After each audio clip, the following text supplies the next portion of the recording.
Sir প্ৰাণৰ শিল্পী জুবিন গাৰ্গৰ মৃত্যুৰ পাছত প্ৰথমবাৰৰ বাবে ৰাহুল গান্ধী আহিলে, প্ৰিয়ংকা গান্ধীও আহিলে আৰু দুয়োৱে জুবিন ক্ষেত্ৰ তেওঁলোকে পৰিদৰ্শন কৰিলে। তেওঁলোকৰ ভাষণতো জুবিন গাৰ্গৰ কথা আমি উল্লেখ হোৱা দেখিছোঁ। কিন্তু তাৰে সমান্তৰালকৈ প্ৰধানমন্ত্ৰী নৰেন্দ্ৰ মোদী আৰু গৃহমন্ত্ৰী অমিত শ্বাহ অসমলৈ কেইবাবাৰো আহিলে, কিন্তু এতিয়ালৈকে তেওঁলোকে জুবিন ক্ষেত্ৰ যোৱাটো বাদেই তেওঁলোকে নিজৰ ভাষণত এবাৰো জুবিন গাৰ্গৰ কথা উল্লেখো কৰা নাই। এই বিষয়ে কি ক'ব? এই প্ৰশ্নটো এটা গুৰুত্বপূৰ্ণ প্ৰশ্ন এইকাৰণে যে জুবিন গাৰ্গৰ যেতিয়া মৃত্যু হৈছিল, কোনোবাই কয় হত্যা বুলিয়ে কয়, জুবিন গাৰ্গ যেতিয়া আমাৰ মাজৰ পৰা নোহোৱা হৈ গ'ল, তেতিয়া অসমখনত কেনেকুৱা এটা পৰিৱেশৰ সৃষ্টি হৈছিল আমি সকলোৱে গম পাইছোঁ, হয়নে? আৰু তাৰপিছত এটা লক্ষ্য কৰিবলগীয়া কথা হ'ল কি যে জুবিন গাৰ্গে যিবোৰ কথা কৈছিল, জুবিন গাৰ্গে কেৱল বিজেপিকে আক্ৰমণ কৰিছিল তেনেকুৱা কথা নহয়, অন্য পাৰ্টিকো কৈছিল। কিছুমান কথা খুব স্পষ্টভাৱে জুবিন গাৰ্গে কৈছিল। আৰু জুবিন গাৰ্গৰ এটা কথা আছিলে যে তেওঁৰ কোনো জাতি নাই, কোনো ধৰ্ম নাই, মই হ'লোঁ কাঞ্চনজংঘা। এই যিটো বাণী, এইটো এটা বিশ্বজনীন কথা এটা, যে ইয়াত মানে মানৱতাৰ একেবাৰে সাৰ কথাটো নিহিত থকা বস্তু এটা, যে মানুহ মূলতঃ মানুহ। এতিয়া এই বস্তুটো এতিয়া ভাৰতীয় জনতা পাৰ্টীয়ে যিটো ৰাজনীতি কৰি আছে, সেই ৰাজনীতিৰ লগত ইয়াৰ কোনো সম্পৰ্ক নাই, হয়নে? কিন্তু সেই সময়ত মানুহ উত্তাল হৈ গৈছিল। আৰু সেই জুবিন গাৰ্গ ঢুকোৱাৰ পিছত বহুদিনলৈকে ভাৰতীয় জনতা পাৰ্টীয়ে মুখ্যমন্ত্ৰী হিমন্ত বিশ্ব শৰ্মাই কোনো ধৰণৰ সাম্প্ৰদায়িক মন্তব্য কৰিব পৰা নাছিল, হয়নে কথাটো? তাৰমানে বিজেপিয়ে, ভাৰতীয় জনতা পাৰ্টীয়ে যিটো ৰাজনীতি কৰে, যিটো ৰাজনৈতিক মতাদৰ্শ সমৰ্থন কৰে, সেই মতাদৰ্শৰ লগত জুবিন গাৰ্গৰ যিটো বিশ্বজনীন মানৱতাবাদৰ যিটো প্ৰশ্ন, তাৰ কোনো মিল নাই, হয়নে? আৰু সেইকাৰণে তেতিয়া গৈ পেলাই মুখ্যমন্ত্ৰীয়েও এইটো জুবিনৰ গীতটো গাইছিল। এই যিদিনা জুবিনক সৎকাৰ কৰা হৈছিল, তেতিয়া চব মন্ত্ৰী MLA তেওঁলোক চব গৈছিল।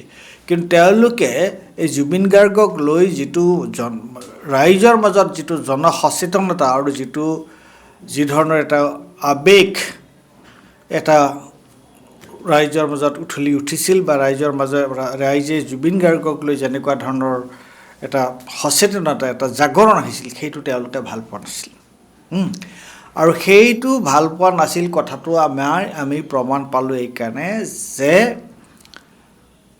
চিনেমাখন যেতিয়া জুবিন গাৰ্গৰ ওলাল, চিনেমাখনৰ নামটো কি আছিলে? ৰৈ ৰৈ বিনালে। তুমি চাইছানে ৰৈ ৰৈ বিনালে? চাইছা? ময়ো চাইছোঁ। ৰৈ ৰৈ বিনালে চিনেমাখন যেতিয়া ওলোৱাৰ পিছত তেতিয়া চিফ মিনিষ্টাৰে ক'লে মই চাবলৈ যাম, কিন্তু মই এতিয়া চাবলৈ গ'লে বহুত মানুহৰ অসুবিধা হ'ব, নাযাওঁ। তাৰপিছত চিফ মিনিষ্টাৰে চালেনে? নাচালে, হয়নে? তাৰপিছত প্ৰধানমন্ত্ৰী আহিল, গৃহমন্ত্ৰী আহিল, সীতাৰমণ আহিল, আৰু বহুত কোনোবা অহা যোৱা কৰি আছে, বিজেপিৰ প্ৰেচিডেণ্ট আহিল, অহা নাই জানো? তেওঁলোকে জুবিন গাৰ্গৰ পৰিয়ালৰ খবৰ লৈছেনে, বা জুবিন ক্ষেত্ৰলৈ গৈছেনে, বা তেওঁলোকৰ অহা সময়ছোৱাত যে অসমৰ মানুহে যে জুবিন গাৰ্গ ঢুকোৱাৰ পিছত যে ম্ৰিয়মান হৈ আছে, কেনেকুৱা দুখ পাইছিলে, সেই কথাটো তেওঁলোকে এবাৰলৈ কৈছে নেকি? নাই কোৱা। কিয় কোৱা নাই? আৰু তাৰ বিপৰীতে আমি কি দেখিছোঁ? নেচাৰেল। আজি ৰাহুল গান্ধী আহিছে, তেওঁতো ঘৰলৈ গৈছিলে ন, পিছত জুবিন ক্ষেত্ৰলৈ গৈছে। আজি প্ৰিয়ংকা গান্ধী গৈছে, আৰু প্ৰিয়ংকা গান্ধী গৈছে কিন্তু মনে মনে, তাত কেমেৰামেন লৈ এসোপামান সংগু পাংগু লৈ তালৈ যোৱা নাই। যে আৰু প্ৰিয়ংকা গান্ধীয়ে যিটো কথা কৈছে, সেইটো কথা সৌসিদিনা মোৰ লগত ইয়ালৈ যে আহিছিল তোমাৰ পৰাকলা প্ৰভাকৰ, তেওঁ সেই কথাটোৱে কৈছিল যে আচলতে মই আগতে জুবিনৰ গীত শুনা নাছিলোঁ আৰু জুবিনৰ বিষয়ে গম পোৱা নাছিলোঁ। আপোনাৰ প্ৰবন্ধটো পঢ়াৰ পিছতহে মই এটা প্ৰবন্ধ লিখিছিলোঁ, এটা নহয় দুটা প্ৰবন্ধ লিখিছোঁ জুবিনৰ বিষয়ে, এটা প্ৰথমতে লিখিছিলোঁ, এটা শেষৰ ফালে লিখিছিলোঁ। তে আপোনাৰ প্ৰবন্ধটো পঢ়াৰ পিছতহে মই গম পাইছোঁ যে জুবিন কেনেকুৱা প্ৰতিভাধৰ ব্যক্তি আছিল।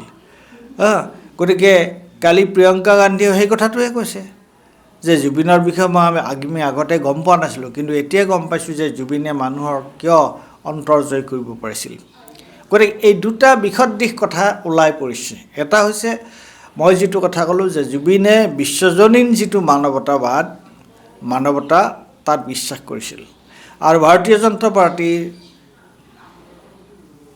প্ৰধানমন্ত্ৰী, গৃহমন্ত্ৰী বা অন্যান্য মন্ত্ৰীসকলে বা তেওঁলোকৰ যিসকল নেতা আছে তেওঁলোকে বিশ্বজনীন মানৱতাত বিশ্বাস নকৰে।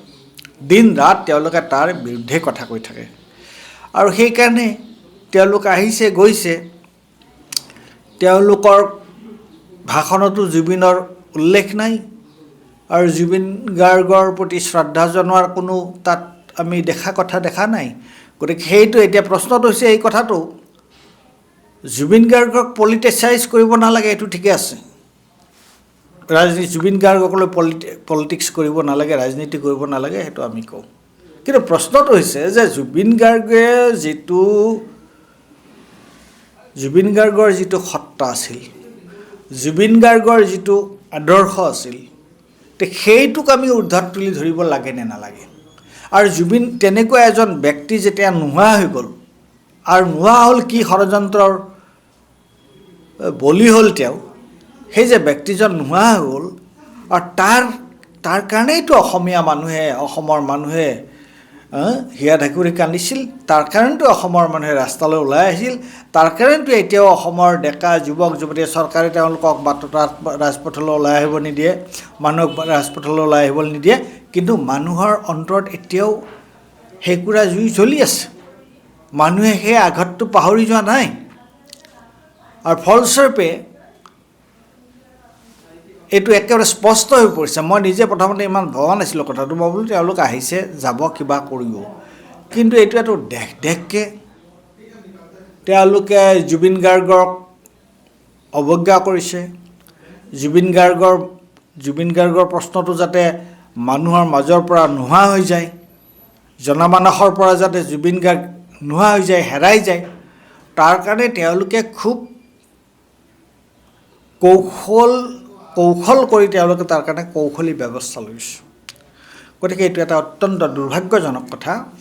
আৰু যিসকল জুবিন গাৰ্গৰ অনুৰাগী আছে বা যিসকলে জুবিন গাৰ্গৰ মই যিটো কথা ক'লোঁ বিশ্বজনীন মানৱতা, এই বিশ্বজনীন মানৱতাত যিসকলে বিশ্বাস কৰে সেইসকলে কিন্তু এই কথাটো মন কৰা উচিত। আৰু তাৰ বিৰুদ্ধে যে বিজেপিৰ গোটেই মতাদৰ্শটোৱে যে তাৰ এটা বিৰোধী মতাদৰ্শ, আৰু বোধহয় সেইকাৰণেই জুবিন গাৰ্গৰ প্ৰতি তেওঁলোকে শ্ৰদ্ধা জনোৱা নাই, আৰু সেইকাৰণে তেওঁলোকে যেতিয়া আহিছে অসমলৈ বাৰে বাৰে, এই নিৰ্বাচনৰ সময়ত আৰু বেছি আহিব, তেওঁলোকে জুবিন গাৰ্গ সম্পৰ্কে শব্দ এটাও কৰা নাই।